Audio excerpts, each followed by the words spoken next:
welcome Jack Ma. Thank you. Thank you. Thank you. We've all become very cognizant of Jack and his story. And when Alibaba went public with the largest IPO in history, we knew a lot more about him. So I want to talk about his personal story. I want to talk about how many times he tried and failed and what kept him going. I want to talk about where he is today and how he got here, and where he is going and how he expects to get there. And if he gets there, what will it all mean for him and for the people that he wants to inspire? So I begin with this question, though, Jack. Why are you back at Davos? It's a long break for 7 years. I think my last trip here was year 2008. But I was coming for year 2001 for the Young Global Leader for Tomorrow. And remember, I never heard about the Davos when I came. But when I came, in the Switzerland, so many young people demonstrate. It was such a horrible thing that I was, and I asked them, why did they do it? They say, anti-globalization. And I say, why? Globalization is a great thing. Why people don't like it? And then we come all the way for 2 hours here. There's a machine gun. There's people checking. I say, oh God, is that a forum or is it a prison we're gonna go? Is that? But when I joined the forum at the Young Global Leader, I was thrilled by so many ideas. For the first 3-4 years, I learned what does the globalization mean? What does the corporate citizenship mean? What about social responsibility mean? All these new ideas, and I see so many great leaders talking about leadership, and I benefit a lot. And the year 2008 and 2009, when the financial crisis came, I think it's better go back to work, because we can never win the world by talking. So go back, spend 7 years. Now I come back, I think it's time to do something return, because I learned so much. Let's talk 12 about years that. ago. So why I should not talking to the young global leader of today, sharing with them how we've gone through. Okay. So that was the thing. Let's start with where you are today. Just how big is Alibaba? How many people come every day? How many people come in a week? How fast is it growing? Yeah, we have over 100 million buyers visiting our site, shopping our site every day. And we created 100 million every day. We created 14 million jobs for China, directly and indirectly. And we grow from 18 people to 30,000 people, 18 people in my apartment, to now we have 4 big campus. Compared to 15 years ago, we were big, but compared to 15 years later, we're still a baby. And how big will you be 15 years from now? I think 15 years ago, I told my team that in the past 15 years, we grow from nothing to this size. And 15 years later, I want people to know about Alibaba, know Taobao, because it's already everywhere. I want 15 years ago when we talk about what is e-commerce, why small business can using this e-commerce, this internet, can do business across the nation. And I hope 15 years later, people forget about e-commerce because they think it's like electricity. Nobody thinks it's a high tech today.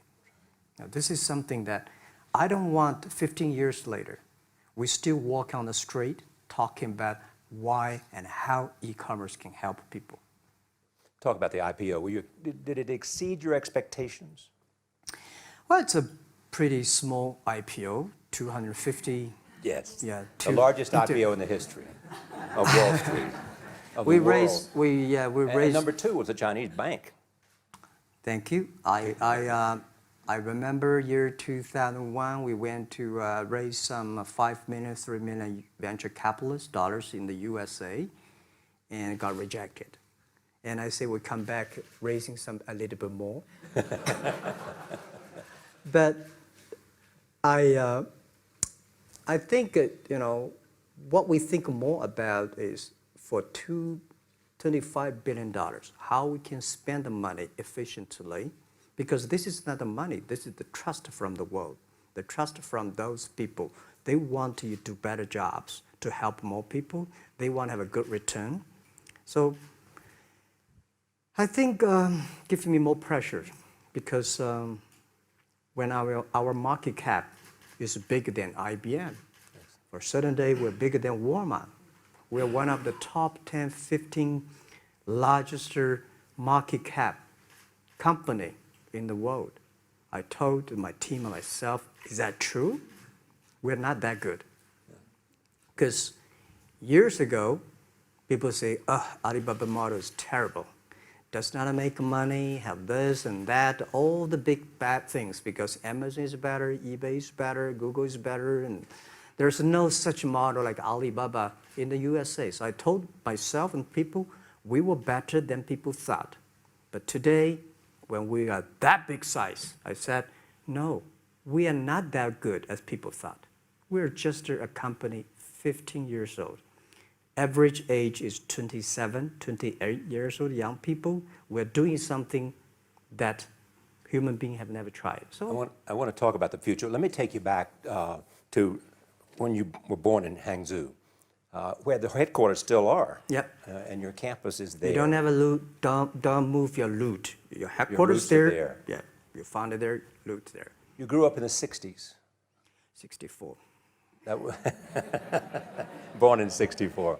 That was the time of the Cultural Revolution. Yeah, it was the end of the Cultural Revolution. It was, well, my grandfather was a tiny landlord, was considered, after liberation, was considered to be a bad guy. So I was, I know how tough it was when I was a kid. You tried to get into 3 colleges. Mm-hmm. Each time they rejected you. No, I tried. There's examination that young people, if you want to go university, you have to take the examinations. So I failed 3 times. Right. But a lot of fail. I failed for funny things that I failed a key primary school test for 2 times. And I failed 3 times for the middle schools. And you will never believe in Hangzhou, my city, there's only 1 middle school that lasts only 1 year. It was changed from primary school to middle school because our graduates of our school, no middle school accept us because we were too bad. Yeah. They would become a middle school. What effect did it have, though, being rejected? Well, I think we have to get used to it. We're not that good. Even today, we still have a lot of people reject us. I think when I graduate from universities, and before I, for 3 years, I tried to fill in the universities. So I applied jobs for 30 times, got rejected. I went for a police, they said, no, you're not good. I went to even the KFC. When KFC came to China, come to my city, 24 people went for the job. Yeah. 23 people accepted. I was the only one guy. And we went for police. 5 people, 4 of them accepted. I was the only guy that I received it. So to me, being turned down, rejected. Oh, by the way, I told you that I applied for Harvard for 10 times, rejected. I know I'll be rejected. I just don't want to say that. They're sorry now. 10 times you wrote them and said, I'd like to come to Harvard. Yeah. And then I told myself, someday I should go teach there, baby. I think that can be arranged. Richard Nixon came to Hangzhou. Yeah. And after that, tourists flooded the place. Yeah. And that's how you learned English. Yeah. I really like I don't know why at 12, 13 years old, that time I suddenly fell in love into the language, the English. And there's no place you can learn English at that time. There's no books, English books. So I went to the Hangzhou Hotel, now called Hangzhou Shangri-La Hotel, because that was the hotel can receive the foreign visitors. So every morning for 9 years, I showed them around as a free guide, and they taught me English. And I think that changed me. Today, I'm a 100% made in China. I've never got a one-day train outside China. Yeah. And when people talk to me, say, Jack, how can you speak English like that? Why sometimes you talk like an Western guys? I think that was the 9 years. These Western tourists opened my mind because everything they told me are so different from the things I learned from the schools and from my parents. So now I have a habit. Whatever I see, whatever I read, I use my mind. Think about for 2 minutes. And is that how Ma Jun became Jack Ma? Actually, Jack, the name was given by a lady in tennis. She's a tourist. She came here and she said, came to Hangzhou. We become a pen friends. Ma Ring is so difficult to pronounce. So she said, do you have an English name? I said, don't. So can you give me an English name? She said, okay. She said, my father called it Jack. My husband called Jack. What do you think about Jack? I said, good.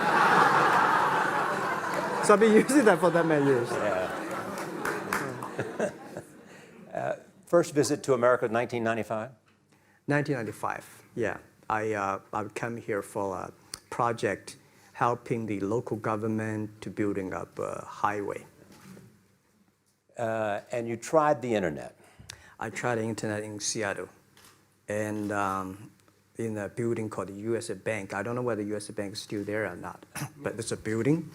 And my friend opened a small office, which is like only 10% bigger than this room. And there are a lot of computers in there.